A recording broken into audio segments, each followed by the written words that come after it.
ইন্টারভিউর একটা thumb rule যেটা সবসময় আমাদের সিনিয়ররা বলেছিলেন বা আমরাও আমাদের জুনিয়রদের বলে থাকি, সেটা হচ্ছে যে ইন্টারভিউতে দুটো জিনিস খুব ইম্পর্টেন্ট, যে টু বি ইয়োর সেলফ। মানে ইন্টারভিউতে কোনো রকম মানে নিজেকে চাপা দিয়ে নিজেকে অন্যরকম ভাবে প্রেজেন্ট করার কোনো মানে হয় না। আমি যেরকম, আমাকে সেরকম ভাবে প্রেজেন্ট করাটা জরুরি। অনেস্টিটা ভীষণভাবে জরুরি। মানে কোনো কিছু আমি জানি না মানে সেটা খুব পোলাইটলি জানি না বলাটা জরুরি।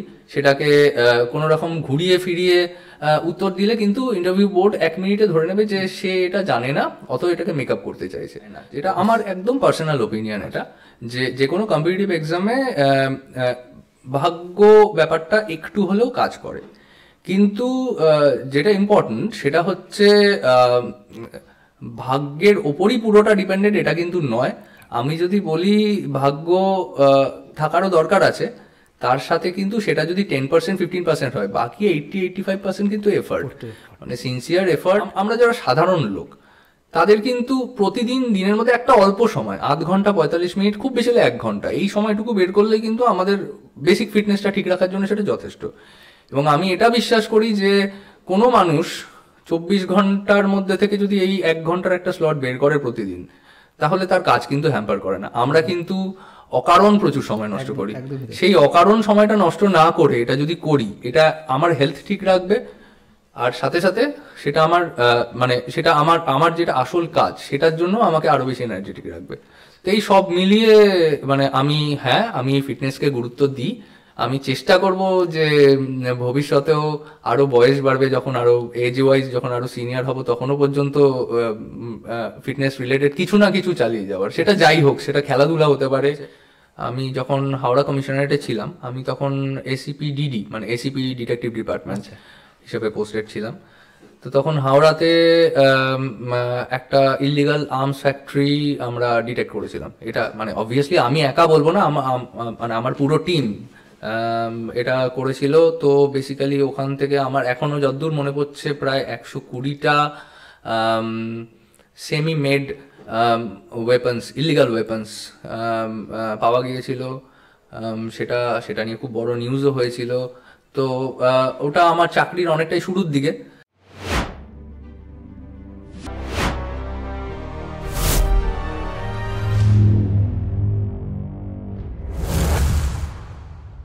থাম্বনেল দেখে জেনে গেছো আজকের গেস্টকে, তাই খুব একটা বেশি কিছু কথা না বলে আমরা সোজা ভিডিওতে যাব এবং সেখানে গিয়ে স্যারের মুখেই সব জানবো যে সিভিল সার্ভিস যারা প্রিপারেশন নিচ্ছে তাদের জন্য কী কী বিষয়গুলো মাথায় রাখতে হয়, এবং তিনি যে একদম শুরু থেকে আজকে যে পদে বসে আছেন, মানে এসডিপি পদে বসে আছেন, তার জার্নিটা কেমন ছিল, এবং যারা আগামী দিনে এই পদে যেতে চাও তাদের জন্য কী কী তথ্য থাকছে। তো চলো বেশি কথা না বলে আজকে স্যারের মুখ থেকেই পুরো ভিডিওতে শুনিনি তার জার্নিটা। যদি ভিডিওটা ভালো লেগে থাকে অবশ্যই লাইক করো, আর যারা চ্যানেল নতুন আছে তারা কিন্তু সাবস্ক্রাইব করবেই। ওকে, তো চলো শুরু করি। স্যার, এত ব্যস্ততা শিডিউলের মধ্যে বঙ্গমন্ত্র ইউটিউব চ্যানেলকে সময় দেওয়ার জন্য অসংখ্য ধন্যবাদ স্যার। তোমাকেও থ্যাংক ইউ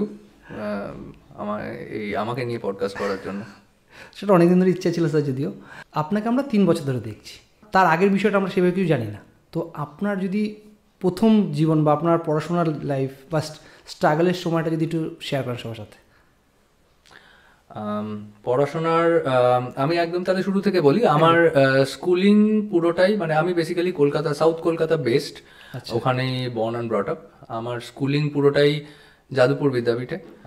দেন আমি আমার গ্র্যাজুয়েশন করেছি নরেন্দ্রপুর রামকৃষ্ণ মিশন থেকে, আমার ফিজিক্স অনার্স ছিল। তারপর এমএসসি করেছি বিএইচইউতে, বানারস হিন্দু ইউনিভার্সিটি থেকে। এমএসসি করাকালীন তখন আমি সিভিল সার্ভিসের কথা, ইনফ্যাক্ট তার আগে থেকেই ব্যাক অফ দ্য মাইন্ডে ছিল, খোঁজ খবর রাখতাম কি পড়াশোনা করতে হয়, বা এক্স্যাক্টলি সিভিল সার্ভিসে কোনো সার্ভিসে গেলে চাকরির নেচার কি, এই সমস্ত জিনিসপত্র আগে থেকে খোঁজ খবর ছিল। ব্যাক অফ দ্য মাইন্ডে কাজও করতো যে যাওয়া যেতে পারে। তো আমি আমার একাডেমিক ক্যারিয়ার কখনো খারাপ করতে চাইনি, কারণ মানে অবভিয়াসলি মানে এটা তখনও তো ফাইনাল করিনি যে আমি সিভিল সার্ভিসেই যাব। তো মাস্টার্স যখন করছি তখন একটা ডিসিশনের জায়গা আসে যে আমি মাস্টার্সের পর পিএইচডি করব, নাকি সিভিল সার্ভিসের প্রিপারেশন শুরু করে একেবারেই অন্য কোনো একটা ইন্টারডিসিপ্লিনারি কোনো একটা চাকরিতে ঢুকবো। তো ফাইনালি মাস্টার্সের শেষের দিকে এসে ডিসিশন নিই যে না, আমি সিভিলসের প্রিপারেশন করব। তো এমএসসি কমপ্লিট হওয়ার পরে প্রিপারেশন শুরু করি, পরীক্ষা দিই, তারপর পরীক্ষা ক্র্যাক করে যা হয় আর কি সবার ক্ষেত্রে। এই ক্র্যাক করার বিষয়টা মানে আমরা লাস্ট 12 ফেল সিনেমাটা দেখেছিলাম, সেখানেও এর খুব স্ট্রাগল লাইফ থাকে, মানে খুব হার্ড এক্সাম থাকে যদি বলতে হয়। তো সেই ক্ষেত্রে আপনার কতটা কঠিন মনে হয়েছিল? দেখুন, মানে আমি সিভিলসের প্রিপারেশন যখন শুরু করলাম, আমি সাইমালটেনিয়াসলি ইউপিএসসি সিভিল সার্ভিস আর স্টেট সিভিল সার্ভিস, যেটাকে আমরা WBCS বলে জানি, দুটো সাইমালটেনিয়াসলি প্রিপারেশন করছিলাম। প্রিপারেশনও অনেকটা দুটোরই একই ধরনের, হয়তো ডিফিকাল্টি লেভেল একটু আলাদা।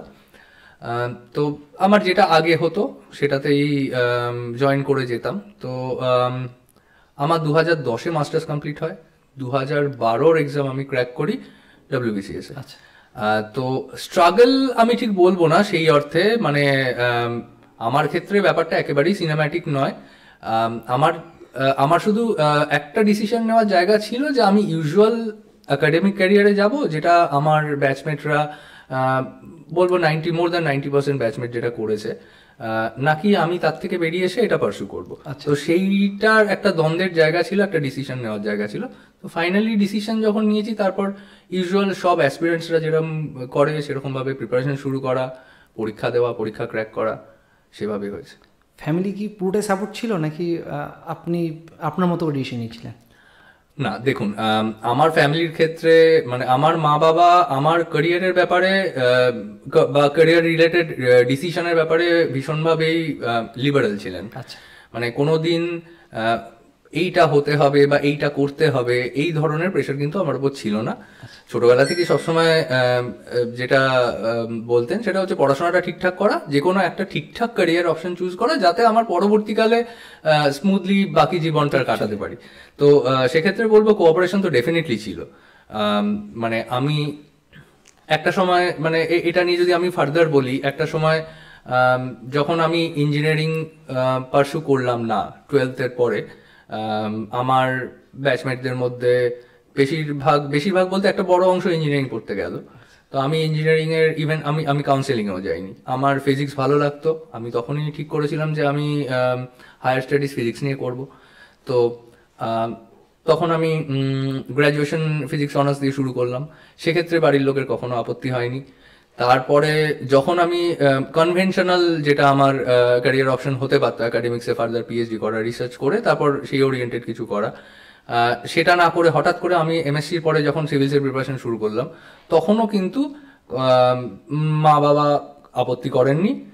শুধু এটুকু বলেছিলেন যেটা পার্সু করছি সেটা যাতে মন দিয়ে করি, যাতে সেটা সাকসেসফুল হয়।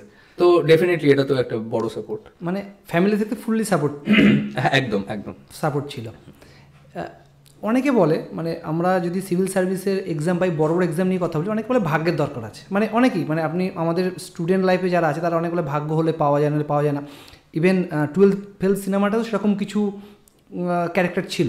তো আপনার কাছে ভাগ্য বা মানে সিনসিয়ারিটি, মানে দুটোর মধ্যে আপনি মানে কোনটাকে বেশি প্রেফার করেন, আর ভাগ্য জিনিসটা আদৌ কতটা ইম্প্যাক্ট করে? ওয়েল, যে কোনো, আমি শুধু সিভিল সার্ভিস বলছি না, যে কোনো কম্পিটিটিভ এক্সামে ভাগ্যর ফ্যাক্টরটা একদম রুল আউট করে দেওয়া যায় না। যেটা আমার একদম পার্সোনাল ওপিনিয়ন, এটা যে কোনো কম্পিটিটিভ এক্সামে ভাগ্য ব্যাপারটা একটু হলেও কাজ করে।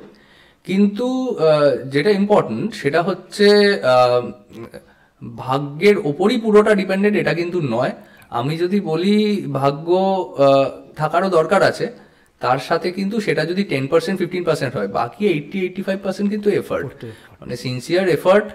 আমি যেটা করতে চাইছি সেটা নিয়ে আমি কত সিনসিয়ারলি, কত সিস্টেম্যাটিক্যালি চেষ্টা করছি, সেটার উপরই কিন্তু সিংহভাগ ডিপেন্ড করে।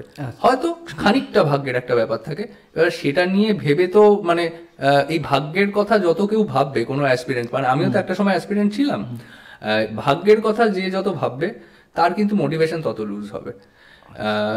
মানে মোটিভেশন এই কারণে তার খারাপ হবে, কারণ সে তো ভাবে যে আমি খুব ভালো পড়াশোনা করছি, ভালো প্রিপারেশন করছি, তাহলে কিন্তু তো এটা তো পুরো মানে আমি ক্র্যাক করবো কি করবো না এটা তো পুরো ভাগ্যের ব্যাপার।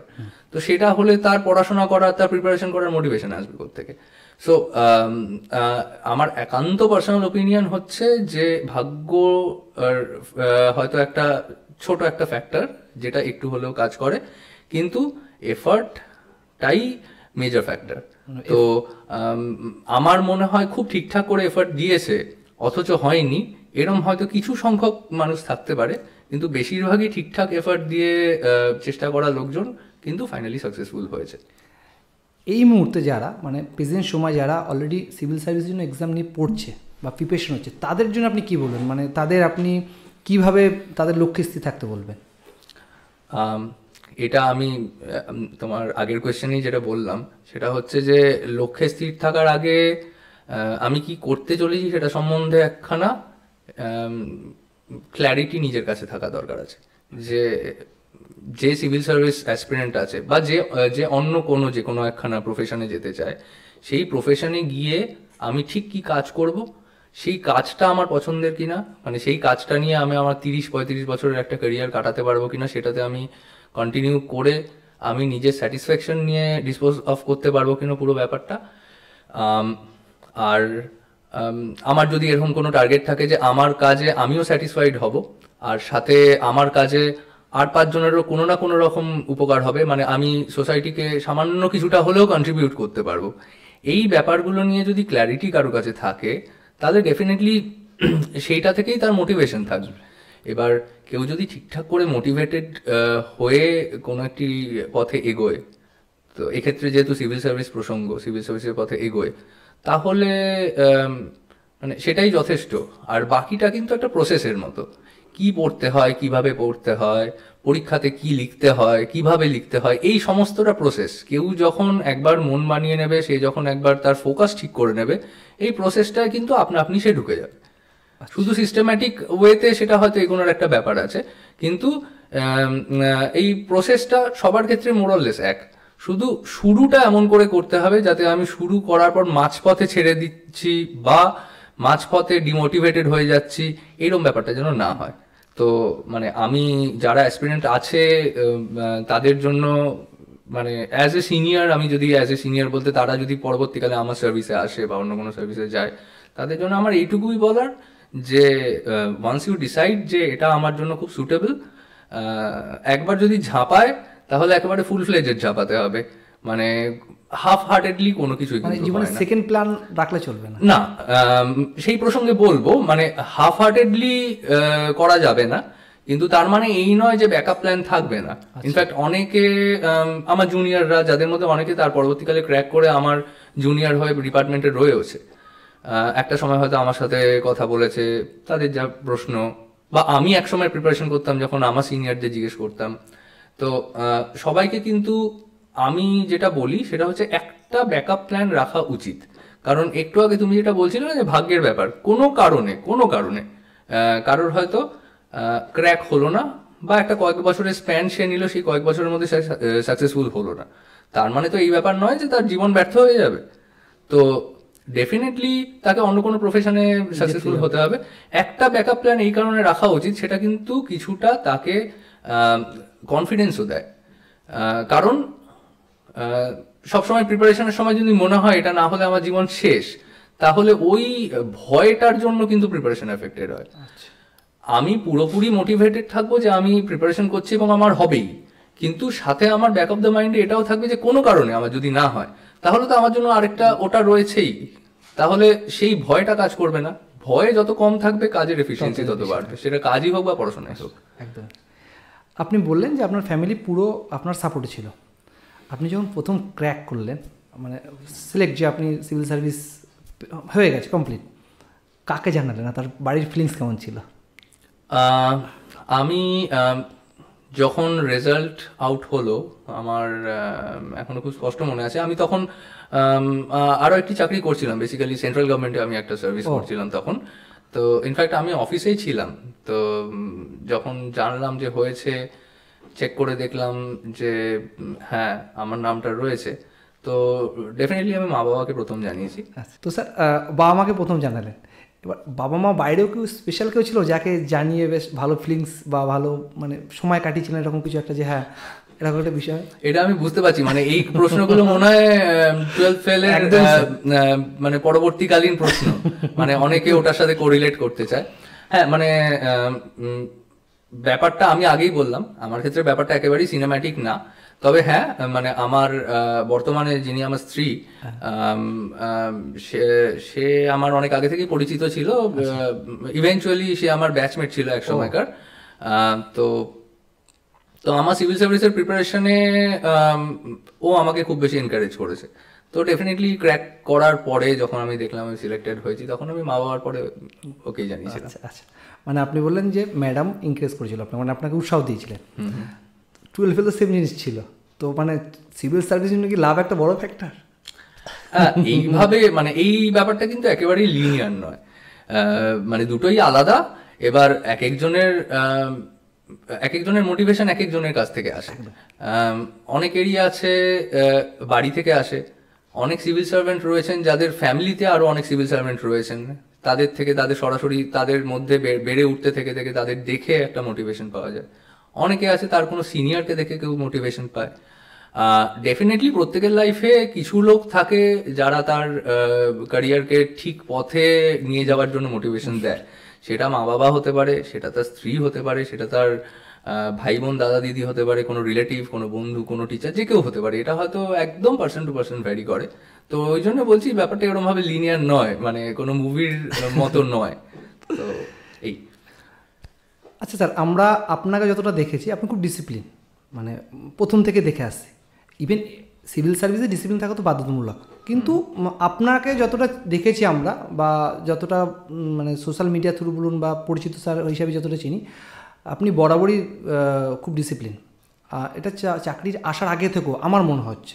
তো সেই ক্ষেত্রে কি আপনার বাড়িতে সেরকম কোনো রেস্ট্রিকশন ছিল যে কোনো জিনিসকে খুব সিদ্ধাস্তে করতে হয়, মানে যেমন বলে না যে যেটাই করো ডিসিপ্লিন মেনে চলো বা একটা গতিতে চলো, মানে এই জিনিসটা আপনার মধ্যে কোথা দিয়ে এলো? আমি বলতে চাইছি যে আপনি দেখো, এটার দুটো পার্ট আছে। একটা হচ্ছে যে মানে যেটা বলে না চ্যারিটি বিগিনস অ্যাট হোম, একদম। তো এই ডিসিপ্লিনের পার্টটা তো ডেফিনেটলি আমার বাড়ি থেকে শুরু হয়েছে। আমার মা বাবা ছোটবেলা থেকেই মানে আমার বেড়ে ওঠাটাই অনেকটা ডিসিপ্লিনের মধ্যে।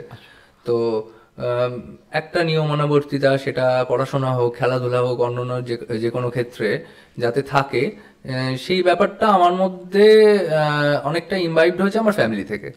আর সেকেন্ড পার্ট যেটা বলবো সেটা হচ্ছে, যেহেতু আমি একটা ইউনিফর্ম সার্ভিসে এসছি, আমাদের একাডেমিতে আমাদের ট্রেনিং এর সময় যে ট্রেনিংটা দেওয়া হয়, তাতে মানে তাতেও কিন্তু একজনকে ডিসিপ্লাইন করে দেওয়ার মতো ট্রেনিং তাকে দেওয়া হয়।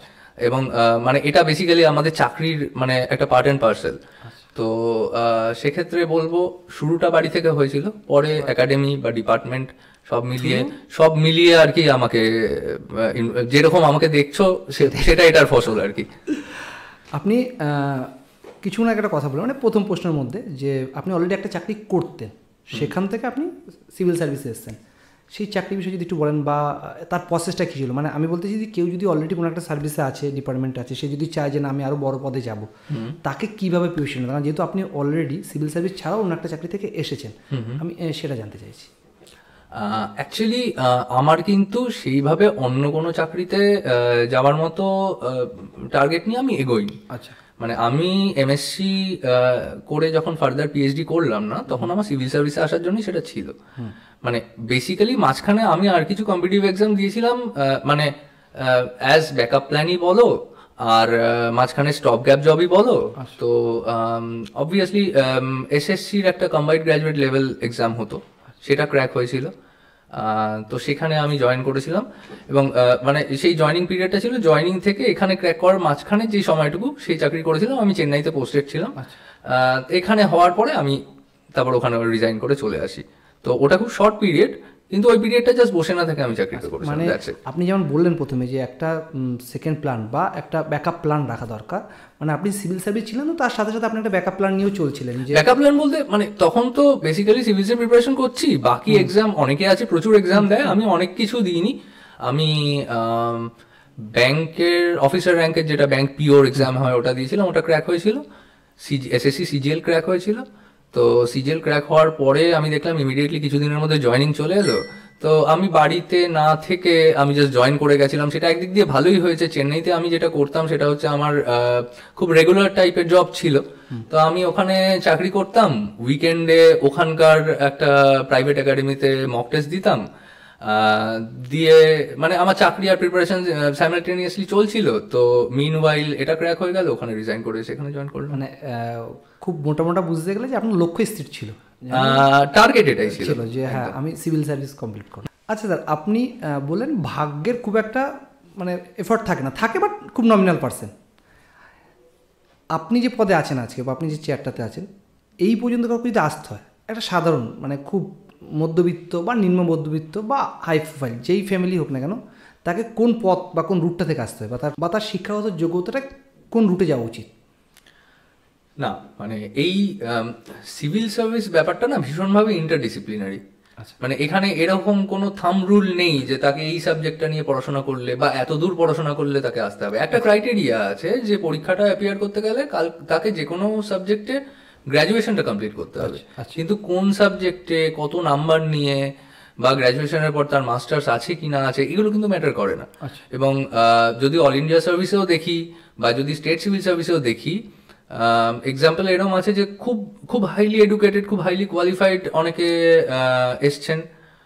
আবার এরকমও আছে খুব অ্যাভারেজ ব্যাকগ্রাউন্ড, খুব যে কোনো একখানা সাবজেক্টে তার হয়তো গ্র্যাজুয়েশন আছে, মানে সে সেখানেও হয়তো খুব সাংঘাতিক ভালো মার্কস নিয়ে গ্র্যাজুয়েশন আছে তাও নয়, কিন্তু তারপরে সে তার চেষ্টায় সার্ভিস ক্র্যাক করলো এবং ফাইনালি এসে জয়েন করার পরে কিছু বছর পরে দেখা গেল সে যথেষ্ট সাকসেসফুল অফিসার।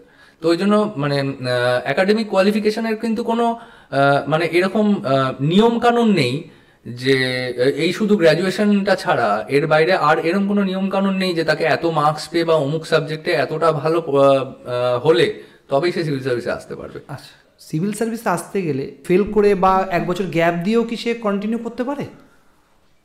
না, আমি আগের প্রশ্নে যেটা বলছিলাম সেটা হচ্ছে যে মানে তার স্কুলের সময় বা গ্র্যাজুয়েশনের সময় তার কোনো জায়গায় ফেল বা কম মার্কস এরকম কিছু আছে কি না আছে সেটা কিন্তু কোনো জায়গায় কনসিডার্ড হয় না। আচ্ছা, পরীক্ষাতে অ্যাপিয়ার করার জন্য তাকে গ্র্যাজুয়েট হতে হবে, এটা ক্রাইটেরিয়া।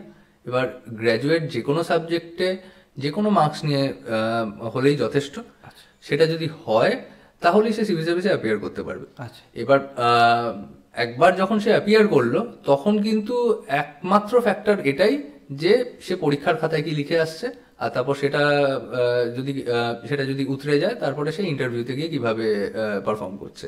তখন কিন্তু সে আগে কোথায় একটা ইয়ার ড্রপ আছে কি কোথায় মার্কস কম বা বেশি আছে এগুলো কিন্তু তখন ম্যাটার করবে না। তখন সোললি এই এন্ট্রান্স এক্সামটাতে সে কিরকম পারফর্ম করছে সেটাই ম্যাটার করবে। এই বিষয়ে আর একটা প্রশ্ন জানতে ইচ্ছা করছে, সেটা হচ্ছে গ্র্যাজুয়েশন করলো, মানে আমি যদি প্রসেস বলি যে সিভিল সার্ভিসের প্রসেসটা যদি বলি, গ্র্যাজুয়েশন কমপ্লিট করার পরে তাকে কিভাবে প্রিপারেশন নিতে হবে, তার প্রসেসটা কি হয়?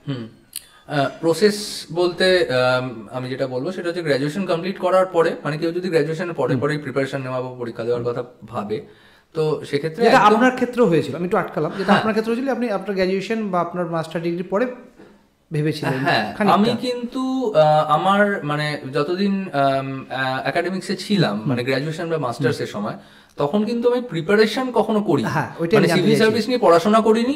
আমি শুধু এইটুকু আইডিয়া টা তৈরি করে নিয়েছিলাম যে প্রিপারেশন করতে গেলে কিরকম জিনিসপত্র পড়তে হয়, এইটুকু।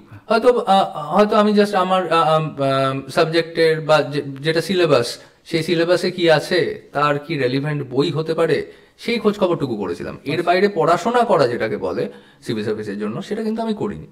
তো কেউ যদি গ্র্যাজুয়েশনের পরে বা মাস্টার্সের পরে যখনই হোক কেউ যদি প্রিপারেশন শুরু করতে চায় তাহলে একদম মানে এটা আমাদের সিনিয়ররাও আমাদের বলেছিলেন যে একদম শুরুটা হচ্ছে সিলেবাস দেখে কি পড়তে হয় সেটাকে ঠিকঠাক করে বোঝা, আর সিলেবাসের সাথে রেলিভেন্ট কিছু বেসিক বই থেকে জিনিসগুলো আমার ইন্টারেস্টিং লাগছে কিনা সেটা বোঝা। এটা নিয়ে প্রচুর বেশি সময় দেওয়া যায় এরকম আমি বলবো না, কিন্তু সেইটা বুঝে নেওয়া যে আমি অন্তত যেটা পড়তে চলেছি সেটা নিয়ে আমি অন্তত ইন্টারেস্টেড কিনা। এমন কিছু পড়ছি যেটা আমার পড়তে একদমই ভালো লাগছে না, সেরকম ব্যাপার হলে তো খুব বোরিং হয়ে যায় ব্যাপারটা, সেইটুকু। আর সাথে আরো কিছু প্রসেস আছে, সেটা ডিউ কোর্সে সবাই জানতে পারে যে প্রিভিয়াস ইয়ার্সে মানে এখানে কি ধরনের প্রশ্ন করা হয়, কিরকম ট্রেন্ড আছে, কোন প্রিপারেশনে কোন জায়গাগুলোতে বেশি ফোকাস করা দরকার আছে, এইগুলোর কিছু স্ট্যান্ডার্ড প্রসেস আছে, সেটা সবাই করে এবং একবার প্রিপারেশনের প্রসেসে ঢুকে গেলে সেটা সবাই আস্তে আস্তে জানতে পেরে যায়। আচ্ছা, তো অ্যাজ সাচ কোনো থাম্ব রুল নেই। Once you get in to the preparation phase, যে কোনো অ্যাসপিরেন্টই সে আস্তে আস্তে সেটা খোঁজখবর করে জানতে পেরে যাবে। আচ্ছা, আপনি বলেন গ্র্যাজুয়েশন পর প্রিপারেশন নিতে হবে। প্রিপারেশন নিতে গেলে দামি কোচিং, মানে ভালো কোচিং নেওয়া কতটা দরকার, মানে বা কোচিং নেওয়া আদৌ দরকার কি না? ওয়েল, আমি কখনোই বলবো না যে কোচিং নেওয়াটা দরকার। আচ্ছা, এরকম প্রচুর সিভিল সার্ভেন্টস আছেন, আমি শুধু পুলিশ সার্ভিস বলবো না, সমস্ত সার্ভিসে এরকম অনেকে আছেন যারা কোনোদিন কোনো কোচিং না নিয়ে সেলফ স্টাডি করে ক্র্যাক করেছেন। হ্যাঁ, কোচিংয়ের বা মক টেস্টের একটা অ্যাডভান্টেজ থাকে যে কোনো জায়গা হয়তো কোনো টেকনিক যেটা শিখিয়ে দিল, তাতে হয়তো আমার প্রিপারেশনটা একটুখানি এগোনোর জন্য, মানে আমি আর একটু কম সময় দিয়ে বেশি আউটপুট দেওয়ার মতো, একটু এফর্ট কম লাগলো কিন্তু আমার প্রিপারেশনটা একটু বেটার হলো। এই জায়গাগুলো বেসিক্যালি প্রিপারেশনটাকে এগিয়ে দেওয়ার জন্য কোচিংয়ের একটা অ্যাসিস্ট্যান্স থাকে, কিন্তু সেটা কোনোভাবেই ম্যান্ডেটরি নয়। আর ভালো কোচিং দামি কোচিং বলে ব্যাপারটা তো নয়, মানে কার জন্য কি সুটেবল সেটা বেশি ইম্পর্টেন্ট। তো আবারও বলবো যে কোচিং নেওয়া জরুরি নয়, সেলফ স্টাডি করে প্রচুর প্রচুর অফিসার আছেন যারা সেলফ স্টাডি করে ক্র্যাক করেছেন। যদি মনে হয় যে আমার in addition to my self study এমন কিছু একটা দরকার আছে যেটা আমাকে আরেকটু এগিয়ে দিতে পারে বা আমাকে একটু মোটিভেট করতে পারে বা আমার ডাউটের জায়গাগুলো একটু ক্লিয়ার করে দিতে পারে, বা মক টেস্টে অনেক সময় যেটা হয় যে সেলফ ইভ্যালুয়েশন, যে আমি যেটা প্রিপারেশন করছি আমি পরীক্ষার হলে গিয়ে পরীক্ষার খাতায় গিয়ে সেটা কতটা আমি ঠিকঠাক করে রিপ্রেজেন্ট করতে পারছি, সেই ব্যাপারটা ইভ্যালুয়েশনের জন্য কোচিংয়ের একটা রোল থাকতে পারে, এর থেকে বেশি কিছু নয়। আচ্ছা, মানে কোনো একটা যদি সাধারণ পরিবার থেকে উঠে এসে কেউ গ্র্যাজুয়েশন করে সিভিল সার্ভিস জন্য এক্সাম নিতে চায়, তাকে নিজের এফোর্ট দিয়ে করলেই সে এগোতে পারবে। হ্যাঁ, একদম একদম। কারো যদি মনে হয় যে আমি কোচিং নিতে চাইছি না, আমি পুরোপুরি নিজেই প্রিপারেশন করব, তাহলে সেটা একেবারে অসম্ভব নয়। সেরকম অনেকেই করেছেন, অনেকেই আছেন সাকসেসফুল হয়েছেন, তো সেটা ডেফিনেটলি সম্ভব। আপনার প্রথম ইন্টারভিউর অভিজ্ঞতাটা কেমন ছিল? যখন আপনি সিভিল সার্ভিসের জন্য ইন্টারভিউ দিলেন, তার অভিজ্ঞতাটা কেমন ছিল? কারণ আমরা যখন 12 সিনেমায় দেখি, কারণ ওখান থেকেই বেশি আর কি অনুপ্রাণিত হয়েছি আমি নিজে আর কি, বিষয়টা আর কি, তার একটা এনভায়রনমেন্ট আলাদা ছিল, ইমোশনাল ছিল, কিছুটা কঠিন ছিল। আপনার অভিজ্ঞতাটা কেমন ছিল? আমার অভিজ্ঞতা বলতে দেখুন, মানে ইন্টারভিউরও তো একটা প্রিপারেশন থাকে। তো ইন্টারভিউ প্রিপারেশন বলতে আমি যেমন মানে আমার ক্ষেত্রে বলছি, আমি ইন্টারভিউ অ্যাপিয়ার করার আগে আমি বেশ কয়েকজন আমার সিনিয়র মানে যারা অলরেডি সার্ভিসে আছেন, ওনাদের কাছে অ্যাডভাইস নিয়েছিলাম, কি জিজ্ঞেস করা হয়, কি বলতে হয়, কিভাবে বলতে হয়, তার তার অ্যাটায়ার কেমন হওয়া উচিত, এই সমস্ত একদম বেসিক ব্যাপার ইন্টারভিউ নিয়েছে। এবার আমি কোনো সিনেমা বা কোনো কিছুর সাথে রিলেট করে বলছি না, ইন্টারভিউ ব্যাপারটা কিন্তু ভীষণভাবেই একটা ফর্মাল ব্যাপার, মানে ওখানে ইমোশন বা এই ধরনের জিনিসপত্রের কিন্তু সেরকমভাবে কোনো জায়গা নেই। ইন্টারভিউ বোর্ডে যারা আছেন তারা যথেষ্ট সিনিয়র, তারা কারোর সাথে 2 মিনিট কথা বললে বুঝতে পারেন যে তার বেসিক্যালি কোনো একটা জিনিস সম্বন্ধে ধারণা কতটা, সে কি ভাবনা চিন্তা করে। ইন্টারভিউর একটা থাম্ব রুল যেটা সবসময় আমাদের সিনিয়ররা বলেছিলেন বা আমরাও আমাদের জুনিয়রদের বলে থাকি, সেটা হচ্ছে যে ইন্টারভিউতে 2টো জিনিস খুব ইম্পর্টেন্ট, যে টু বি ইয়োর সেলফ, মানে ইন্টারভিউতে কোনো রকম মানে নিজেকে চাপা দিয়ে নিজেকে অন্যরকম ভাবে প্রেজেন্ট করার কোনো মানে হয় না। আমি যেরকম আমাকে সেরকমভাবে প্রেজেন্ট করাটা জরুরি, অনেস্টিটা ভীষণভাবে জরুরি, মানে কোনো কিছু আমি জানি না মানে সেটা খুব পোলাইটলি জানি না বলাটা জরুরি, সেটাকে কোনো রকম ঘুরিয়ে ফিরিয়ে উত্তর দিলে কিন্তু ইন্টারভিউ বোর্ড 1 মিনিটে ধরে নেবে যে সে এটা জানে না, অত এটাকে মেকআপ করতে চাইছে। তো মানে এই অনেস্টিটা জরুরি, আর সাথে কনফিডেন্ট থাকা জরুরি। যেটা সবসময় বলা হয় সেটা হচ্ছে ইন্টারভিউ বোর্ড কিন্তু কখনো এক্সপেক্ট করে না যে একজন ক্যান্ডিডেট সে সব জানবে, এবং সেটা প্র্যাকটিক্যালি পসিবলও না। তো আমি কিছু না জানতেই পারি, যেটা জানি সেটা ঠিক করে রিপ্রেজেন্ট করতে পারছি কিনা, কনফিডেন্টলি আমি প্রেজেন্ট করতে পারছি কিনা সেটা জরুরি। যেটা জানি না সেটা অনেস্টলি বলা উচিত যে এটা আমি জানি না। তো এটাই থাম্ব রুল। তো ইন্টারভিউতে তো শুধু জানা না জানা মানে তার নলেজ কতটা সেটা তো শুধু যাচাই করা হয় না, সে অ্যাজ এ পার্সন কিরকম, তার পার্সোনালিটি কিরকম, সে এরকম একটা সার্ভিসে আসলে, কোনো একটা চেয়ার হোল্ড করলে সেখানে সে নিজেকে কিভাবে প্রেজেন্ট করতে পারবে, তো সেই ওভারঅল তার পার্সোনালিটি সেটা যাচাই করা হয়। বেসিক্যালি ইন্টারভিউকে পার্সোনালিটি টেস্টই বলা হয়। তো সেটার জন্য এই বেসিক জিনিসগুলো মেনটেন করলে আমার মনে হয় যারা করে তারা ক্র্যাক করেই যায়। আপনার এই উত্তরটা আমার মনে হয় যে অনেকের বেশি কাজে লাগবে, কারণ এই ইন্টারভিউ সেশনে অনেকে ঘাবড়ে যায়। তো আপনার এই উত্তরটা আমার মনে হচ্ছে অনেকে সাপোর্ট পাবে। আমার যেটা মনে হয় ইন্টারভিউতে ঘাবড়ে যাওয়ার একটা কারণ হচ্ছে মানে ইন্টারভিউ নিয়ে খুব বেশি ওভার থিঙ্কিং করলে, বা এক সময় শুরুতে আমরাও ভাবতাম, অনেক অ্যাসপিরেন্টরা ভাবে যে ইন্টারভিউতে এরম প্রশ্ন আসলে এরম উত্তর দেব, সেটার একটা বেসিক প্রিপারেশন থাকতে পারে, কিন্তু ইন্টারভিউর প্রিপারেশনটা কখনো স্ক্রিপ্টেড হওয়া উচিত না। মানে ইন্টারভিউতে আমি যেটা বলছি সেটা যেন স্পন্টেনিয়াস হয়। এরম হতেই পারে একটা প্রশ্ন জিজ্ঞেস করা হলো যেটা সম্বন্ধে আমি ক্লুলেস, কিন্তু সেটা সম্বন্ধে আমি কি ভাবছি, সেটা আমি যেভাবে বলছি সেটাই কিন্তু প্রমাণ করবে যে আমি সেই জিনিস সম্বন্ধে কতটা ওয়াকিবহাল, আর আমি কোনো একটা ইস্যু সম্বন্ধে কিভাবে ভাবি। তো এই ব্যাপারগুলো কিন্তু ইন্টারভিউতে ম্যাটার করে। মানে at the end of the day interview is not only about the knowledge which is to be which is being judged. Interview is all about your personality and how you represent yourself as a candidate, as an aspirant. তো সেক্ষেত্রে ইন্টারভিউতে স্পন্টেনিটি, honesty আর confidence এই তিনটে একসাথে ভীষণভাবে matter করে। আচ্ছা sir, civil সার্ভিসে তো অনেক রকম পদ হয়, তো সেখান থেকে আপনি পুলিশ ডিপার্টমেন্টেই কেন গেলেন, বা সেটা কি আপনার আগে থেকে ভাবা ছিল যে আপনি পুলিশ ডিপার্টমেন্টেই যাবেন? এই বিষয়টা যদি ক্লিয়ার করেন। হ্যাঁ, ভাবা ছিল, মানে আমার বেসিক্যালি পুলিশ সার্ভিস ফার্স্ট চয়েসই ছিল। মানে আমাদের একটা সময় একটা সিভিল সার্ভিসে বেসিক্যালি অনেকগুলো সার্ভিস আছে, WBCS এক্সিকিউটিভ আছে, অ্যালাইড কিছু সার্ভিস আছে, পুলিশ সার্ভিস আছে। তো আমাদের একটা সার্টেন সময় প্রেফারেন্স দিতে হয়, ফার্স্ট, সেকেন্ড, থার্ড, আমি কোন কোন সার্ভিস প্রেফার করছি আর কি সিকোয়েন্সে প্রেফার করছি। আচ্ছা। তো আমি 2012 এক্সাম ব্যাচ WBCS এ। 2012-তে বেসিক্যালি আমাদের সময় যেটা হতো সেটা হচ্ছে গ্রুপে, মানে WBCS এক্সিকিউটিভ অ্যান্ড অ্যালাইড সার্ভিসের একটা আলাদা ইন্টারভিউ হতো, আর পুলিশ সার্ভিসে একটা আলাদা ইন্টারভিউ হতো। মেইনসের যেটা রিটেন পার্ট সেটা কমন ছিল, ইন্টারভিউ পার্টটা দুটো আলাদা হতো।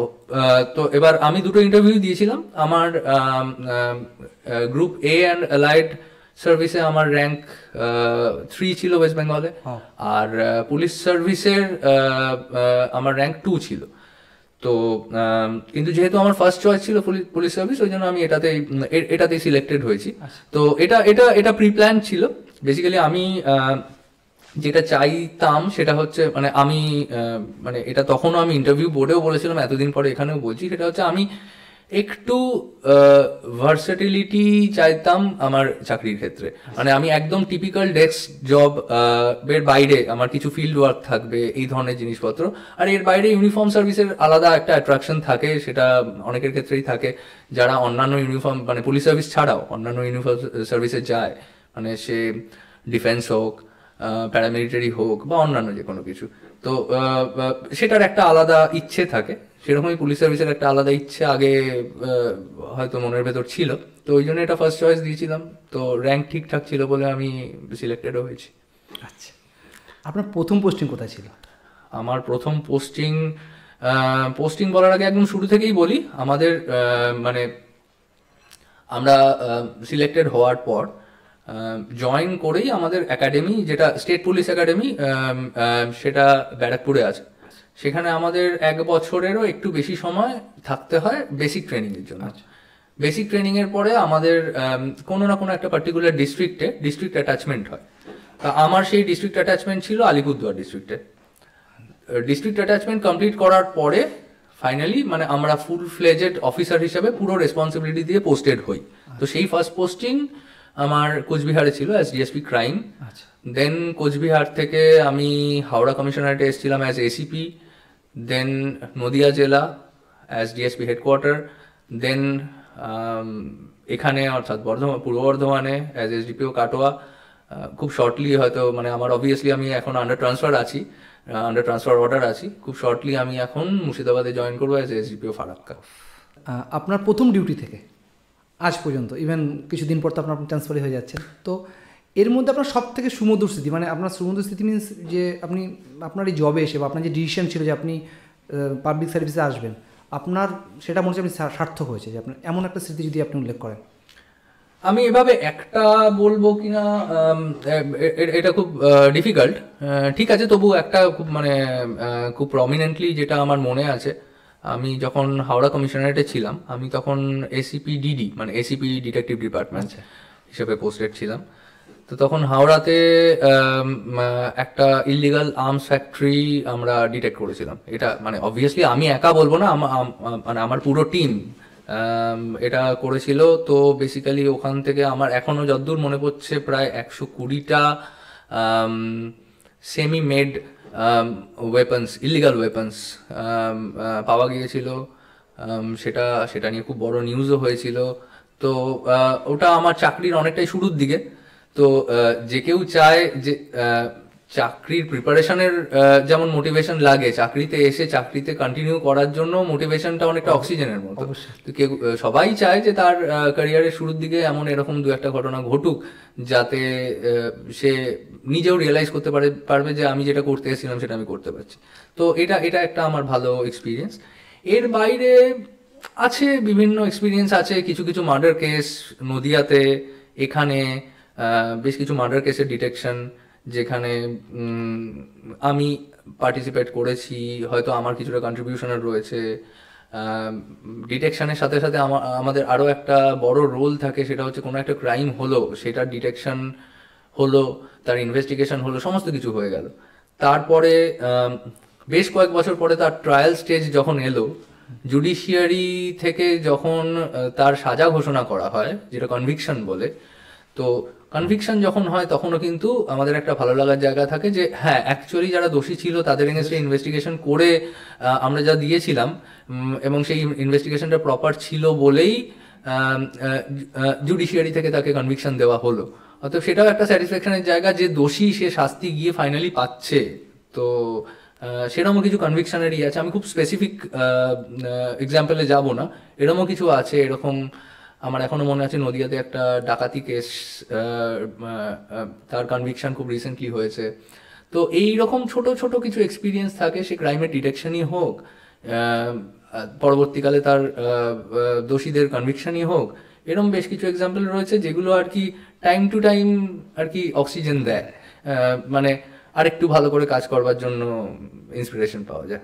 আপনি যেমন বললেন যে আপনাকে অক্সিজেন দেয়, তেমনি আপনাদের জবে মানে যেহেতু অ্যাজ এ কাটোয়াবাসী হিসাবে আপনি ট্রান্সফার হয়ে যাচ্ছেন, আমাদের কাটোয়ার আমার মনে হয় অনেকেরই যারা আপনার খুব কাছে আছেন সে সবাই অনেক দুঃখিত, মানে অনেক হৃদয় থেকে অনেক কষ্ট পাচ্ছে যে হ্যাঁ।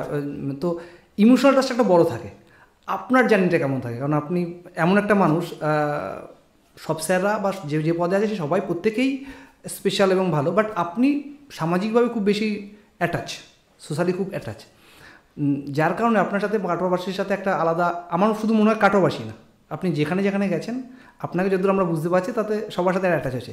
এই ইমোশনের সাথে আপনি ডিল কী করে করেন? মানে আপনি সবাইকে ছেড়ে চলে যাবেন, আমরা তো কষ্ট পাবোই, আপনি কীভাবে ডিল করেন বিষয়? এটা তো পার্ট অফ জব। মানে আমরা কোথাও মানে আমি একটা জায়গায় যেদিন জয়েন করছি সেদিনই আমি জানি যে একটা সার্টেন সময় পর এখান থেকে বেরিয়ে যেতে হবে। এবার সোশ্যাল অ্যাটাচমেন্টের কথা যদি বলি, একটা জায়গায় অনেক দিন থাকলে ডেফিনেটলি একটা সোশ্যাল অ্যাটাচমেন্ট হয়। এবার সেটা কারোর ক্ষেত্রে কম, কারোর ক্ষেত্রে বেশি। আমি মানে আমার ক্ষেত্রে বলবো, এটা আমার পার্সোনাল ব্যাপার, সেটা হচ্ছে যে আমি সেরকমভাবে মানে আমি সিনিয়র অফিসার, পুলিশের সিনিয়র অফিসার হিসেবে আছি বলে আমি সবার থেকে একটা সাংঘাতিক দূরত্ব মেনটেন করে রাখবো এই ব্যাপারে আমি বিশ্বাসী নই। আমার মনে হয় যে মানুষের সাথে একটা এক্সটেন্ট অবধি মেলামেশা থাকলে সেটা তো আমি সোশ্যাল পার্টটা বাদ দিলেও সেটা আমাদের প্রফেশনে অনেক সময় কাজে লাগে। যে ডিপার্টমেন্টের বাইরেও কি ঘটছে কি ঘটছে না বা একটা এলাকা সম্বন্ধে জানা, এইসব ব্যাপারেও কিন্তু সেখানকার লোকাল অনেকে আমাকে এক্সপোজার দিয়েছে। তো এটার একটা প্রফেশনাল পার্ট রয়েছে। আর মন খারাপ হওয়ার ব্যাপারটা না, মানে হ্যাঁ, মানে একটা অ্যাটাচমেন্ট থাকলে একটু খারাপ লাগে যাওয়ার সময়, কিন্তু ওই যে বললাম একদম প্রথম দিন থেকেই তো মেন্টাল প্রিপারেশন থাকে, এখানে এসছি যখন এখান থেকে একদিন বেরোতেই হবে। তো সেই জন্য খুব একটা, মানে আমরা কেউই পুলিশ অফিসাররা ইমোশনালি খুব একটা রিয়াক্টিভ হই না। তো ডেফিনেটলি হ্যাঁ, সোশ্যাল অ্যাটাচমেন্ট আমার থাকে আমি যেখানে পোস্টেড থাকি। তবে হ্যাঁ, সাথে সাথে আরো একটা ব্যাপার যে বিইং আ সিনিয়র পুলিশ অফিসার আমাদের সোশ্যাল অ্যাটাচমেন্ট যতটাই রাখি, একটা একটা একটা পর্দা রাখতে হয় যে যার বিয়ন্ড যাওয়া যায় না। মানে আমি কখনোই কাটোয়াবাসী হিসাবে আবার এখানে সমস্ত সোশ্যাল ব্যাপারে ইনভলভ হয়ে যাব, এটা আমি কখনো করিনি। এটা করা যায় না, প্রোটোকলেও বাধে, সেটা করা যায় না। কিন্তু যেটুকু করা যায় সেইটুকু যোগাযোগ আমার এখানকার লোকের সাথে ছিল, বা আমি যেখানে পোস্টেড থাকি সেখানকার মানুষের সাথে, সাধারণ লোকের সাথে থাকে। বাট অ্যাজ এ কাটোয়াবাসী হিসাবে আমরা খুব মিস করবো আপনাকে। না, আমিও ডেফিনেটলি মিস করব। 3 বছর ডেফিনেটলি একটা লম্বা সময়। তো অনেকের সাথে অনেক ভালো সম্পর্ক হয়েছে, দরকারে আমি অনেকের সাহায্যও পেয়েছি, মানে আমার প্রফেশনাল দরকারে অনেকের সাহায্য পেয়েছি। তো সেই অ্যাটাচমেন্টটা তো তৈরি হয়েই গেছিল, মিস করব।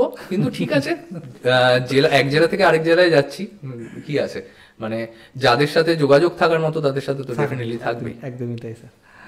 আচ্ছা, আপনি এসডিপি হিসাবে সামাজিক দায়িত্ব কি আপনার? অ্যাজ এ এসডিপি হিসাবে আমি যদি বলি, আপনার সামাজিক দায়বদ্ধ কি থেকে যাচ্ছে? ক্রাইম প্রফেশন এটা তো থাকছেই, এটা তো একটা পার্ট আপনার জবের, বাট সামাজিক দায়িত্ব কি থাকে? আমি কাজের পার্টটাতেই আসি। অ্যাজ এসডিপিও, মানে একেবারে এসডিপিওর ফুল ফর্ম যেটা, সেটা হচ্ছে সাব ডিভিশনাল পুলিশ অফিসার। এবার সাব ডিভিশনাল পুলিশ অফিসার অর্থাৎ এই সাব ডিভিশনের পুলিশ ইনচার্জ,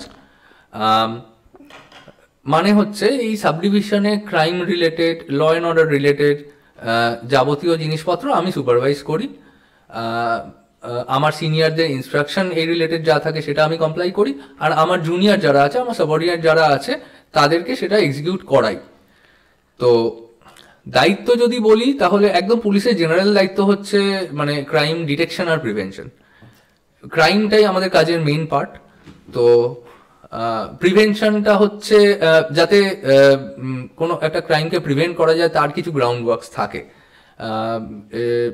সেটা যদি প্রপারলি করা হয় তাহলে দেখা যায় যে আমাদের আগে থেকে হয়তো ইন্টেলিজেন্স বা ইনফরমেশন এগুলো আমাদের ঠিকঠাক রইলো, বলতে আমরা এরকম কোনো ক্রাইম ঘটতে পারতো কিন্তু সেটাকে আমরা প্রিভেন্ট করে দিতে পারলাম। এটা প্রিভেনশনের পার্ট। আর ডিটেকশনের পার্টটা হচ্ছে যে মানে যতই প্রিভেন্টিভ মেজার নেওয়া থাকুক, ক্রাইম হবে না বা হয় না, ক্রাইম শূন্য জায়গা এরকম তো কোথাও নেই, তাহলে তো বেসিক্যালি পুলিশের এক্সিস্টেন্সই থাকতো না। তো ক্রাইম যখন হচ্ছে তখন আমাদের যেটা রোল থাকে সেটা হচ্ছে সেই ক্রাইম কে করলো, কিভাবে করলো, এই পুরো ব্যাপারটাকে ঠিকঠাক করে ডিটেক্ট করা, আর দোষী যাতে শাস্তি হয় ইনভেস্টিগেশনে সেটাকে ভালো করে প্রেজেন্ট করা, করে কোর্টের কাছে তুলে দেওয়া। তো এই দুটো মেজর পার্ট। এর বাইরে আরেকটা বড় পার্ট আছে, সেটা হচ্ছে ল অ্যান্ড অর্ডার।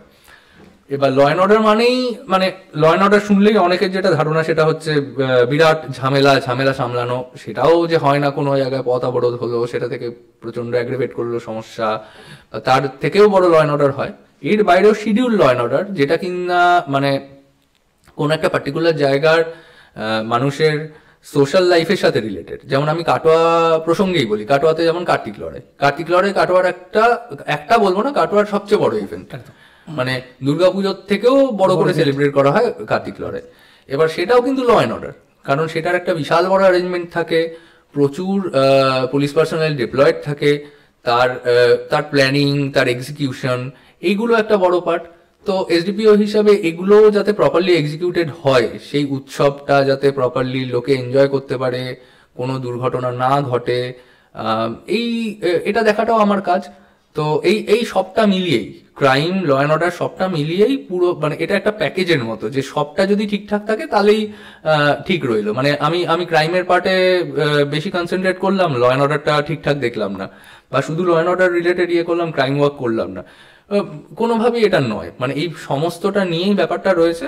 তো এবার এই সমস্তটা যদি ঠিকঠাক চলে তখন মানে সেই সাবডিভিশন মোরলেস ঠিকঠাক থাকবে। আমরা পদের তবে ভূমিকা এটাই, এবং মানে চেষ্টা এটাই থাকে যে এই এই প্রত্যেকটা ব্যাপার যাতে মোটামুটি ঠিকঠাক ভাবে টেকেন কেয়ার হয়, তো সেটাই চেষ্টা করেছি।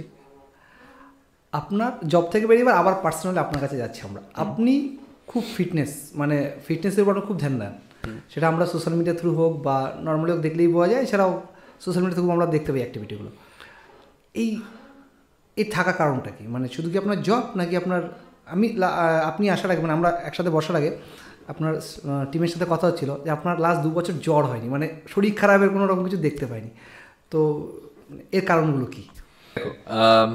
ফিটনেস প্রসঙ্গে মানে আমার যেটা ধারণা সেটা হচ্ছে যে মানে আমি পুলিশ অফিসার বলে আমাকে ফিট থাকতে হবে এরকম তো ব্যাপার নয়। আর জেনারেল ফিটনেস যেটা মানে আমরা এমনি প্রফেশনাল লোক, সে পুলিশ অফিসার হতে পারে, সে অন্য কোনো ডিপার্টমেন্টের অফিসার হতে পারে, সে একজন আইটি প্রফেশনাল হতে পারে, সে একজন ডাক্তার হতে পারে, যেই হোক, মানে আমি সবসময় নজর দিয়েছি যাতে বেসিক ফিটনেসটা আমার ঠিকঠাক থাকে, খারাপ না হয়ে যায়। মানে সেটা দুটো পার্ট আছে। এক হচ্ছে যে বেসিক ফিটনেস খারাপ হলে আমার যেটা মনে হয় তার কাজের এফিসিয়েন্সি কমে একদম। আর মানে অবভিয়াসলি তাকে বিভিন্ন রকম রোগ ভোগ অসুস্থতা, জেনারেল একটা লেথার্জিক ব্যাপার, এই সমস্ত কিছু ডেফিনেটলি কাজের এফিসিয়েন্সি কমায়। সেটা যাতে কোনো রকম না হয়, যাতে আমি মোটামুটি এনার্জেটিক থেকে আমার যেটা আসল কাজ সেটা আমি যাতে করতে পারি, সেই জন্য আমি বেসিক ফিটনেসের দিকে নজর দিই। আর আরেকটা ব্যাপার যেটা আমার সার্ভিসের সাথে রিলেটেড, সেটা হচ্ছে আমাদের যখন বেসিক ট্রেনিং হয়, যে কোনো পুলিশ অফিসারের যখন বেসিক ট্রেনিং হয়, ফিটনেস রিলেটেড প্রচুর জিনিসপত্র কিন্তু আমাদের করা হয়। সেটা একেবারে মানে লং রান থেকে শুরু করে হর্স রাইডিং, সুইমিং, এরকম প্রচুর জিনিসপত্র থাকে। এবার এটা করা হয় কারণ আমরা যাতে পরবর্তীকালে মানে আমাদের কাজটা তো শুধুই অফিসে বসে নয়, আমাদের প্রচুর আউটডোর কাজকর্ম থাকে। আউটডোরে গিয়ে যাতে কেউ সেই আউটডোরের ঝাঁঝটা নিতে পারে, মানে সেখানে গিয়ে সে যাতে মানে অসুস্থ হয়ে না পড়ে বা করতে গিয়ে তার অসুবিধা না হয়, সেই এন্ডিওরেন্স লেভেলটাকে ঠিকঠাক করে দেওয়ার জন্য আমাদের একাডেমিতে বেসিক ট্রেনিংটা হয়। তো বেসিক ট্রেনিংয়ে কিন্তু আমাদের ল শেখানো বা অন্যান্য একাডেমিক জিনিস শেখানোর সাথে সাথে ফিটনেসটাকেও কিন্তু আমাদের যথেষ্ট ঠিকঠাক করে দেওয়ার চেষ্টা হয়, গুরুত্ব থাকে। এইবার সেক্ষেত্রে মানে আমাদেরও একটা রেসপন্সিবিলিটি থাকে, যেটা আমাদের বেসিক ট্রেনিং একাডেমিতে শিখিয়ে দিল, সেই লেভেলটা অন্তত সেই ফিটনেস লেভেলটা ধরে রাখার। হ্যাঁ, পরে কাজের চাপে অনেক সময় হয়তো হ্যাম্পার করে, কিন্তু আমি যেটা চেষ্টা করি যাতে একদম বেসিক ফিটনেস লেভেলটাকে আমি ধরে রাখতে পারি। আর এর বাইরে অবভিয়াসলি আমার একটা পার্সোনাল ইন্টারেস্টের জায়গাও আছে, আমার ভালো লাগে ওয়ার্কআউট করতে বা সে লং রান বা এই সর্ট অফ জিনিসপত্র করতে ভালো লাগারও একটা জায়গা আছে, আর প্রফেশনের সাথে রিলেটেডও একটা জায়গা আছে। তো এই সব মিলিয়েই আমি মোটামুটি চেষ্টা করি কিছুটা সময় দেওয়ার জন্য। আর এটার পেছনে আরো একটা যেটা আমি বলবো সেটা হচ্ছে যে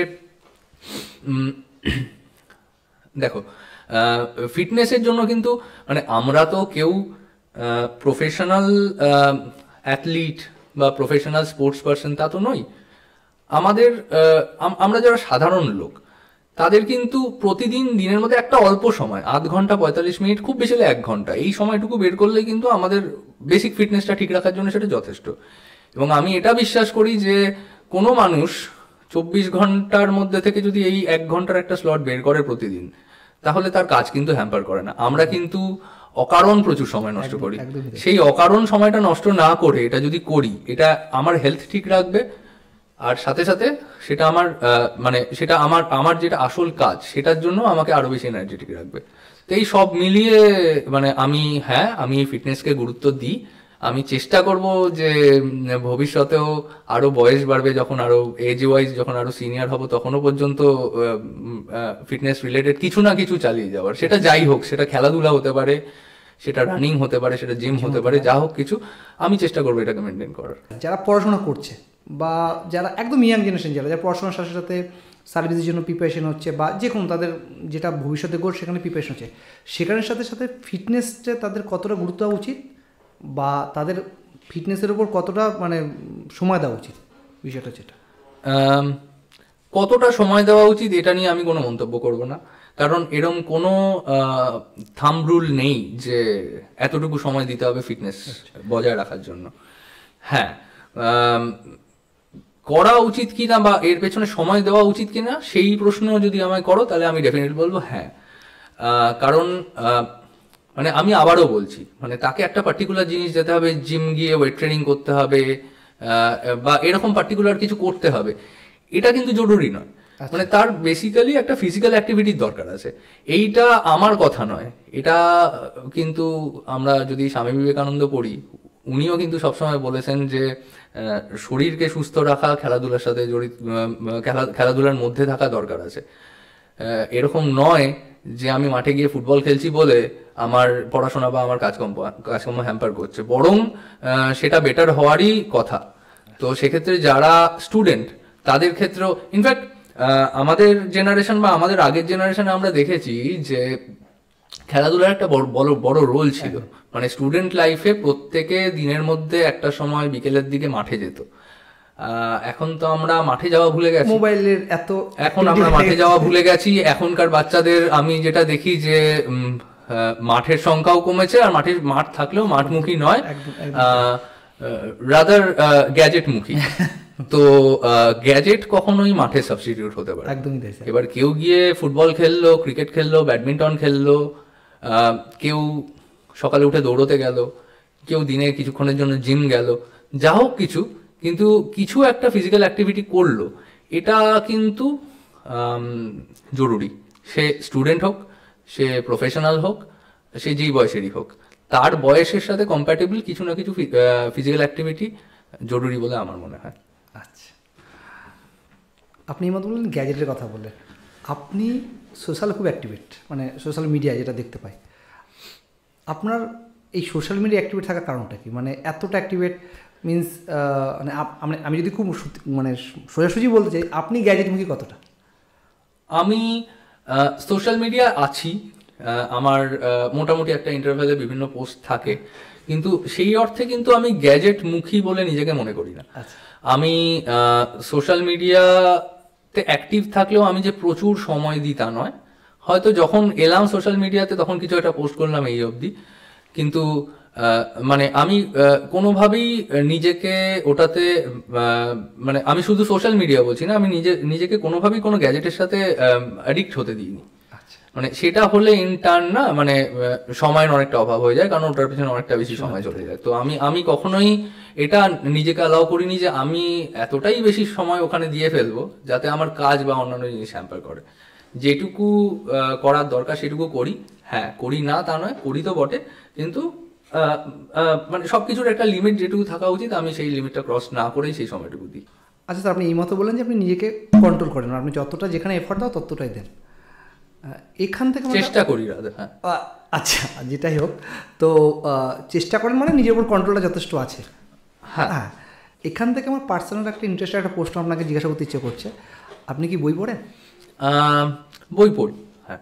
আচ্ছা, মানে বই পড়তে ভালো লাগে না বই জাস্ট পড়ে? মানে দুটো কথার মানে যদি বলতে চাই যে কেউ বই পড়ে জাস্ট ভালো লাগে, আর কাউকে নিজের নলেজকে বাড়ানোর জন্য পড়ে, মানে কোন জিনিসটা আর কি? না, মানে নলেজ বাড়াবো বলে বই পড়ছি এরকম ব্যাপার নয়। মানে আমি যেটুকু পড়ি সেটুকু আমার জেনারেল ইন্টারেস্ট থেকে, সেটা কোনো নভেল হতে পারে, শর্ট স্টোরি হতে পারে, অনেক সময় আমি প্রবন্ধও পড়ি। তো মানে এটা একেবারেই মানে আমার স্ফিয়ার অফ ইন্টারেস্টের মধ্যে যা থাকে, যেই বই আমাকে টানে সেই বইয়ের পেছনে সময় দিই। তো মানে এরকম কোনো উদ্দেশ্য নিয়ে নয় যে আমি জ্ঞান বাড়াবো বা কিছু করবো এরকম কিছু, এটা বেসিক্যালি একটা অভ্যাসের মতো, এটা বেসিক্যালি ছোটবেলা থেকেই গ্রো করেছে আস্তে আস্তে। তো সেটা এখনো কন্টিনিউ করছি। সব সময় যে একদম প্রত্যেক দিন নিয়ম করে পারি তা নয়, তবে সময় পেলে মানে সময় বের করার চেষ্টা করি, সময় মোটামুটি বের করতেও পারি অনেক সময়। আচ্ছা, আমাদের পডকাস্টে প্রথম যে গেস্ট ছিল তারক, আমার একটা ভাই খুব কাছে, ও ভীষণ বই পড়ে, এবং ওকে দেখে আমার বই পড়া শুরু আর কি, মানে পড়া শুরু। তো ও বলে যে বই পড়লে নাকি অনেক সময় মাইন্ড সেট হয়, মানে মাইন্ড সেট হয় বা মাইন্ডের উপর কন্ট্রোলও থাকে, মানে কী বলতে হয় কখন সেটা বোঝা যায়, নিজের উপর কন্ট্রোল থাকে, মুদ্রা কথা। তবে কি আপনার ক্ষেত্রেও সেম ইম্প্যাক্ট, যে বই পড়ার ক্ষেত্রে বা বই পড়লে মাইন্ডসেট হয় বা নিজের উপর কন্ট্রোল রাখা যায়? আপনি কতটা বিলিভ করেন বিষয়টার উপর? দেখো, আমি সেইভাবে কিন্তু বলবো না, মানে বই পড়লে কি হয় কি না হয় এটা ভেবে কিন্তু বই পড়া নয়। আমি যেটা বললাম যে আমার জাস্ট স্ফিয়ার অফ ইন্টারেস্টে যা যা বই আসে সেগুলো পড়া শুধুমাত্র ভালো লাগার খাতিরে। এবার হ্যাঁ, তুমি যেটা বললে ডেফিনেটলি বই পড়া তো আমাদের হয়তো কনসেন্ট্রেশন বাড়ায়, হয়তো ধৈর্য বাড়ায়, এগুলো সবটাই থিওরিটিক্যাল। মানে আমি সেটা থিওরিকে যাচাই করবার জন্য কখনো করিনি, বই পড়েন। হ্যাঁ, আমার জাস্ট যেটুকু পড়ি সেটুকু আমার ভালো লাগা থেকেই পড়ি। তো তো ডেফিনেটলি এটা এটা এটা অবশ্যই এস্টাবলিশ ট্রুথ যে মানে বইয়ের থেকে বেটার আর কিছু হতেই পারে না সময় দেওয়ার জন্য। তো সেটাই হয়তো কারণ। স্যার, আমরা এই আলোচনার একদম শেষের দিকে, মানে আপনাকে অ্যাডভান্স থ্যাংক ইউ, আপনি এতটা সময় দিলেন আমাদের, এতটা জার্নি করে এসেও। যাই হোক, বিষয়টা হচ্ছে যে যারা পাবলিক সার্ভিসের জন্য পড়াশোনা করছে বা যারা আপনার মতো একটা পদ হোল্ড করতে চায় ভবিষ্যতে, তাদের আপনি কি সাজেস্ট করবেন? সাজেশন এইটুকুই, মানে এটা এটা আমি একদম পডকাস্টের শুরুতেই বলেছি যে একবার যখন কেউ ডিসাইড করছে যে আমি এই প্রফেশনে আসতে চাই, ডিসিশনটা নেওয়ার সময় একটু সময় নিক। এই প্রফেশনে কি হয়, কি কাজ করতে হয়, সেই কাজটা আমার ভালো লাগার মধ্যে পড়ে কি না পড়ে, সেই ব্যাপারটা সম্বন্ধে একটা ক্ল্যারিটি থাকুক। এর প্রিপারেশন কি করতে হয়, সেই প্রসেসটা কি হয়, সেই প্রসেসটা সম্বন্ধে একটা ক্ল্যারিটি থাকুক। কিন্তু এই সমস্ত ভাবনা চিন্তা করার পরে একবার যখন সে ডিসাইড করে নিল যে আমি যেতে চাই, তখন কিন্তু আর মানে ফ্লাকচুয়েট করবার জায়গা কিন্তু নেই। তখন কিন্তু focus, once the focus is fixed, তখন কিন্তু পুরোপুরি ফোকাসড হয়ে প্রিপারেশনটা সিনসিয়ারলি করে যাওয়াটা জরুরি। এবার সিনসিয়ার প্রিপারেশন বলতে এরম ধারণা বা এরম প্রশ্ন অনেকেই করে থাকে যে কতক্ষণ পড়তে হয়, কত ঘন্টা পড়তে হয়। এই মানে এই প্রশ্নের অ্যাকচুয়ালি কোনো সঠিক আনসার হয় না। কতক্ষণ পড়া, কত ঘন্টা পড়া, এটা কিন্তু মানে যে কোনো পরীক্ষার প্রিপারেশনের জন্য এরকম কিন্তু কোনো নিয়ম নেই। পড়াশোনা করা ব্যাপারটা হচ্ছে যে পড়ছে সেটা পুরোপুরি তার উপর ডিপেন্ডেন্ট, যে তার মানে আমি রাদার বলবো ঘন্টা মেপে না পড়ার থেকে আমি টার্গেট মেপে পড়াটা বেশি জরুরি। যে আমাকে এই জিনিস করতে হবে, সেটা আমার যত ঘন্টায় হোক বা যতক্ষণ সময় দিয়ে সেটা আমার প্রপারলি হচ্ছে, সেটাই আমি সিনসিয়ারলি করব।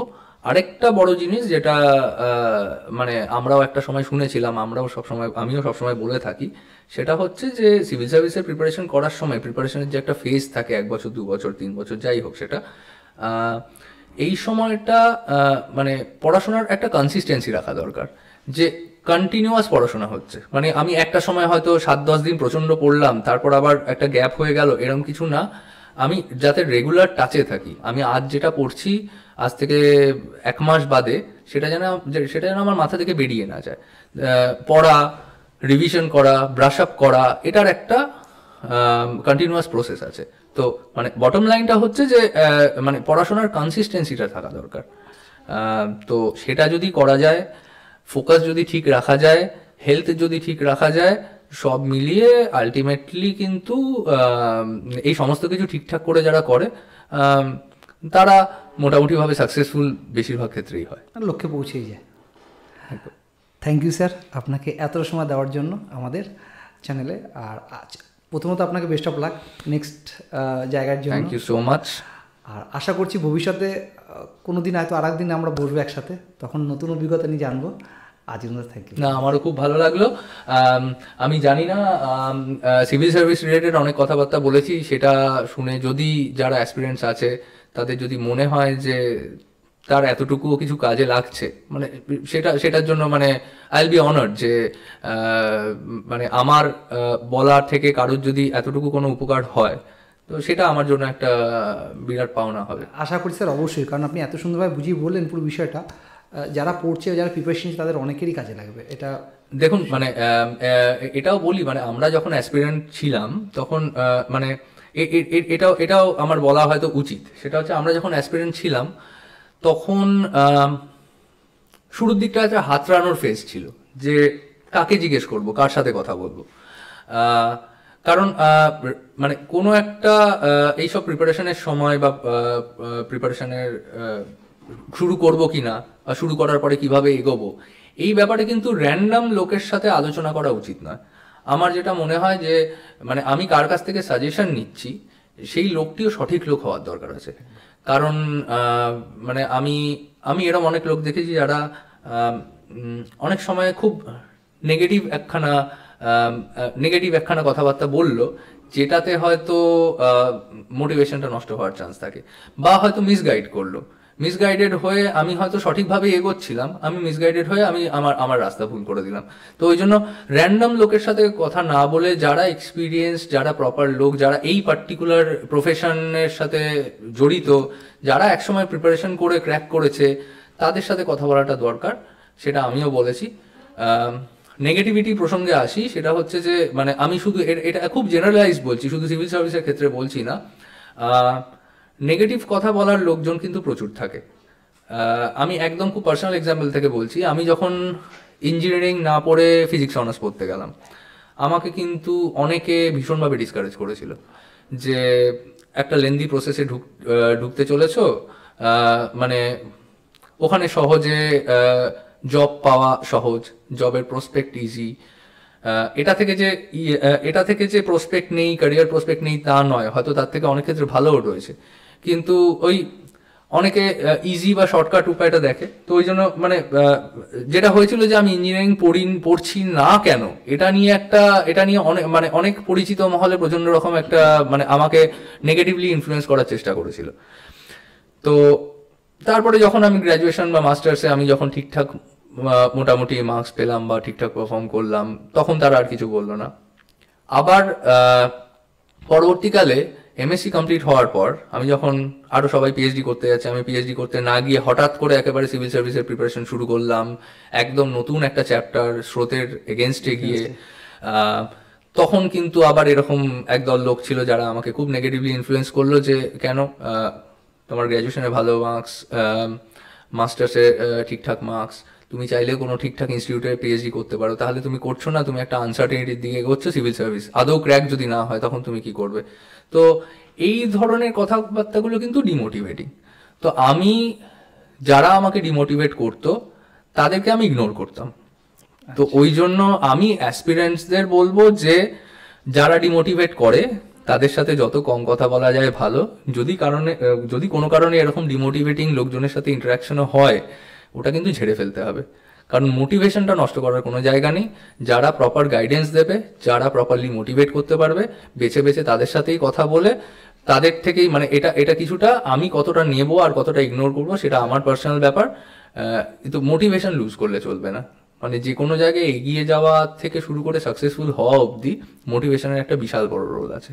সবাইকে সেটা বলবো, সবাইকে মানে আমার এই পডকাস্ট যদি কোনো অ্যাসপিরেন্ট শোনে, মানে তাকে আগাম শুভেচ্ছা জানিয়ে রাখবো যে পরবর্তীকালে সে যদি সিভিল সার্ভিস অ্যাসপিরেন্ট হয়, পরবর্তীকালে তাদের মধ্যে কাউকে যদি আমি আমার জুনিয়র কলিগ হিসেবে পাই, তাহলে সেটা আমার জন্য সৌভাগ্যের ব্যাপার। আচ্ছা স্যার, প্রথমত আপনার সাথে শেষ করতে ইচ্ছে করছে না, একের পর এক প্রসঙ্গ বেড়েই যাচ্ছে। লাস্ট একটা সময় নিচ্ছি, মানে লাস্ট একটা প্রশ্ন আরেকটু সময় নিচ্ছি।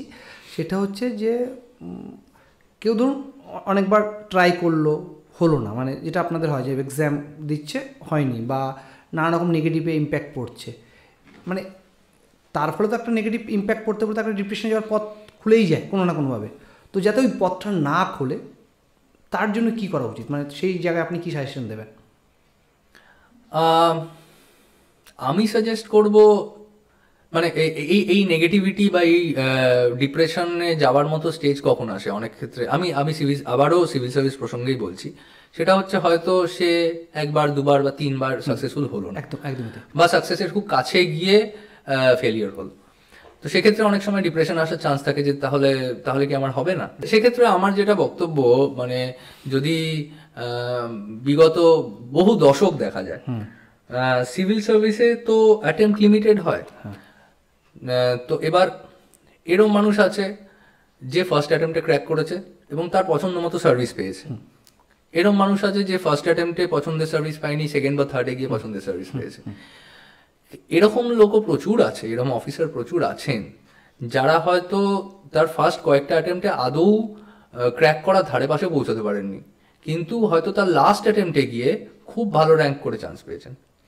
তো তারা কি করে পেলেন? তারা হয়তো এই নেগেটিভিটিগুলো কাটিয়ে উঠতে পেরেছিল বলে লাস্ট অ্যাটেম্পট অব্দি মানে নিজের ধৈর্যটা রাখতে পেরেছিল, ওর জন্যই পেরেছেন। একবার যখন ক্র্যাক করে ফেললো কেউ, তখন কিন্তু কেউ তাকে জিজ্ঞেস করতে যায় না তুমি কি এটা ফার্স্ট অ্যাটেম্পটে পেয়েছো না ফোর্থ অ্যাটেম্পটে পেয়েছো। At the end of the day crack করাটা জরুরি, ক্র্যাক করার পরে অ্যাজ এ অফিসার সাকসেসফুল হওয়াটা জরুরি। তো সেক্ষেত্রে হলো না আমার একটা কি দুটো অ্যাটেম্পটে হলো না, তাহলে আমার হবে না, এই ধারণাটা মাথা থেকে বের করা খুব দরকার আছে। আর এই ধারণা মাথায় ঢুকিয়ে দেওয়ার মতো লোক যারা, তাদেরকে একটু ইগনোর করার দরকার আছে। মানে আমি আবারও ওই একটাই মোটিভেশনের কথা বলছি, মোটিভেটেড থাকাটা খুব জরুরি। শুরুতেই হলো না মানে আর হবে না বলে এরকম ব্যাপার নেই, আজ হলো না কাল হতেই পারে। মানে যতক্ষণ পর্যন্ত অ্যাটেম্পটস আছে ততক্ষণ পর্যন্ত ট্রাই করা উচিত। তবে হ্যাঁ, এটার সাথে এটাও বলবো, কেউ এটা যেন না ভাবে, এটা ভাবা উচিত নয় যে হ্যাঁ আমার কাছে তো 4টে অ্যাটেম্পট আছে, কি এতগুলো অ্যাটেম্পট আছে, তাহলে শুরুর দিকে আমি একটুখানি লুজ দিই, এরকম কোনো ব্যাপার নয়। সবসময় একটা ছোট ছোট টাইম ব্লক বানানো উচিত যে হ্যাঁ মানে আমি এই 2 বছর নিলাম, এই 2 বছরের মধ্যে আমি কমপ্লিট করব। তো তাতে যেটা হয়, তাতে অনেকটা বেশি সময় থাকলে প্রিপারেশনটা কিন্তু অনেকটা লুজ হয়ে যায়, সেটা যাতে না হয় আমি একটা টাইম লিমিট ফিক্স করে নেব। তার মধ্যে কোনো কারণে না হলো মানে আমার জীবন শেষ হয়ে গেল তা নয়, এখন না হলে পরের অ্যাটেম্পটে হতে পারে, কিন্তু এই ছোট ছোট ব্লক ফিক্স করে নেওয়া ভালো যে আমি নেক্সট 2 বছরের মধ্যে এটা করব, এরকম কিছু একটা ফিক্স করে নিলে মনে হয় বেটার। তো ইন আ নাটশেল মানে এটা জরুরি নয় ফার্স্ট অ্যাটেম্পটেই হতে হবে, বা ফার্স্ট সেকেন্ড থার্ড অ্যাটেম্পটে হয়নি বলে আর কখনো হবে না। ওই যে বললাম মানে অনেকে গিয়ে লাস্ট অ্যাটেম্পটে ক্র্যাক করেছে এবং খুব ভালো র্যাঙ্ক করে ক্র্যাক করেছে, এবং ভবিষ্যতে তারা ডিপার্টমেন্টে খুব সাকসেসফুল অফিসার হয়েছে। তো সেক্ষেত্রে ডিপ্রেশনের তো কোনো জায়গায় নেই, নেগেটিভিটির কোনো জায়গায় নেই, মোটিভেশন ধরে রেখে যেইটুকু করার সেটুকু করে যেতে হবে, প্রিপারেশন ঠিকঠাক করলে নিশ্চয়ই হবে। Thank you sir. আমার মনে হয় আপনার আজকে আমাদেরই কথাতে অনেকেরই উপকৃত হবে, মানে অনেকে মোটিভেটও হবে, তাদের জন্য অনেক শুভেচ্ছা। আর আপনাকে স্যার তাদের জন্য আমারও অনেক শুভেচ্ছা রইল, আর আপনাকে অসংখ্য ধন্যবাদ আমাদের এতটা টাইম দেওয়ার জন্য। Thank you so much. আর থ্যাংক ইউ স্যার, ভালো থাকবেন।